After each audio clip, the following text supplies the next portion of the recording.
स्वागत है आपका चळवळ महाराष्ट्राची न्यूज में। आज 12 अक्टूबर 2025 है। महाराष्ट्र के औरंगाबाद जिले के सिल्लोड शहर के आमदार अब्दुल सत्तार के संपर्क कार्यालय सेना भवन पर आज सत्कार सोहरा, इसी तरह जिला परिषद और पंचायत समिति और नगर परिषद के निवडणुकी के हिसाब से प्रचार नारळाचा शुभारंभ का प्रोग्राम यहाँ पर रखा गया है।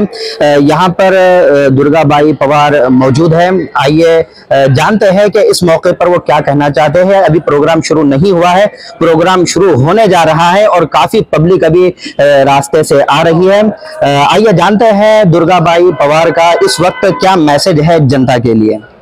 जी दुर्गाबाई पवार, आप इस मौके पर जनता को क्या आह्वान करना चाहेंगे। आज हमारे से बैठक लगी हुई है आमदार अब्दुल सत्तार साहब ने जी, और एकनाथ शिंदे साहब के नेतृत्व में हम जो खड़े मैदान में जी जी, तर हे आज आम्ही जे उभा आहे आणि ते साहेबांना बैठक लावलेली आमदार साहेबांना इथं निवडणूक संदर्भामध्ये। जी जी, अजून लोक झोपलेले आहे जी, पण आमचा आमदार असा काम करणारा नेता आहे की ते आता थंडगार होते इलेक्शन पासून, त्यांना सगळा अभ्यास केला आणि आता ते निवडणुकीच्या मैदानामध्ये आज पहिली बैठक एकनाथ शिंदे साहेबांच्या नेतृत्वाखाली आम्ही इथे लावलेली आहे। आणि ह्या बैठकीला आता ग्रामीण भागाचे खूप लोक आमचे येतात आणि आम्ही तुम्हाला विश्वास देऊन सांगतो की आम्ही आता चैन बसणार नाही। जिल्हा परिषद असतील, पंचायत समिती असतील आणि नगरपालिका असेल, नगरपालिकेवर आम्ही भगवा फडकल्याशिवाय राहणार नाही।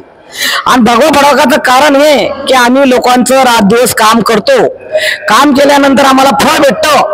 म्हणून मी म्हणते की आज आम्हाला साहेबाच्या हात बळकट आहे। आता साहेब तर आमचे मोकळे आलेले हो।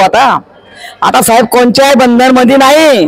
आता प्रत्येक गावात जाऊन जिल्हा परिषदचे कार्यकर्ते, जिल्हा परिषदला कोण उभं राहणारे, कसे काम करणार आहेत, याच्या धुऱ्या सन्माननीय लोकप्रिय नेता आमदार अब्दुल सत्तार साहेब हे कोणाचं ऐकणार बी नाही। आणि काम म्हणजे काम, मी गॅरंटी सांगते की आता जिल्हा परिषद आणि पंचायत समिती आता बघा काय होतं।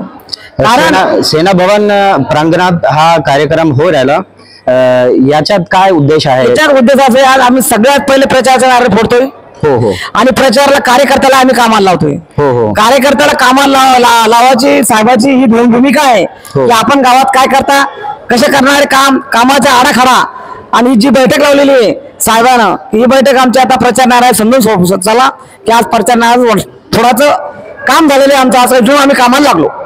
आपल्याला वाटतं का नगरसेवकांचं जे इलेक्शन आहे नगर परिषदचा, तिथे आपल्या जे आमदार अब्दुल सत्तार आहे त्यांचे नगरसेवकच निवडून येणार आहेत 101%? कशावरून काम करतो ना आमच्या नगरपालिकामध्ये कामाचं कौतुकले आम्ही काम करतो म्हणून आम्हाला नगरपालिका देणार आहे। नगरपालिकेत आम्ही का निवडून आणणार साहेब, आमचे आमदार अब्दुल सत्तार साहेबच निवडून आणतील बाबा।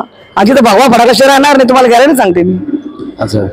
आणखी सत्कार सोहळ्याचा बी प्रोग्राम आहे। आमच्या आज तालुका प्रमुख नवीन म्हणजे तुषारा पाटील तायडे हे तालुका प्रमुख त्यांना पद भेटलेलं आहे, त्यांचा सुद्धा सत्कार आम्ही ठेवलेला आहे। हो हो हो, लोक असं सांगतात की आमदार अब्दुल सत्तारांनी स्वतःचा विकास केलेला आहे, शहराचा ग्रामीणचा काही विकास केलेला नाही।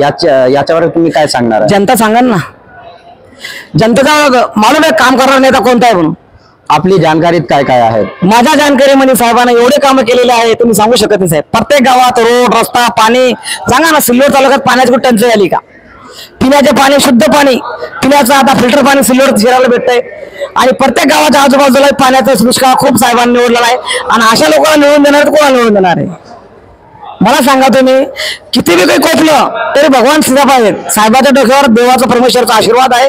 मी तर म्हणते भगवान त्यांना चांगलं आयुष्य देव आणि तो आमच्या पाठीशी उभं राहो आणि परमेश्वराला कार्यकर्त्याची विनंती करतो।